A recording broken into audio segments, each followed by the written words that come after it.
මම දන්නේ කළගුණ ඒ මගේ ගතිගුණ මම වැටින්නේ හිට ආවේ පින්නලා වැඩ මට වෙට්ටු දාන්න අයියලාට ගෝරි දාන්න අක්කලාට මෙන්න වැන්ද තෙරුවන් සරණයි අපි අයින් වෙලා පාරේ යන්නේ හොඳටම පාඩුවේ ඉන්නේ බයට නොවේයි මගේ හැටි ඒකයි සන්තෝෂයි සන්තෝෂයි මම දැන් හරි නාවන්නේ ඉස්සර එහෙමයි සන්තෝෂයි සන්තෝෂයි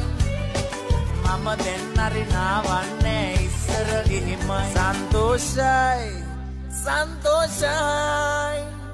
මම දැන් හරි නාවන්නේ ඉස්සර එහෙමයි සන්තෝෂයි සන්තෝෂයි මම දැන් හරි නාවන්නේ ඉස්සර එහෙමයි සන්තෝෂයි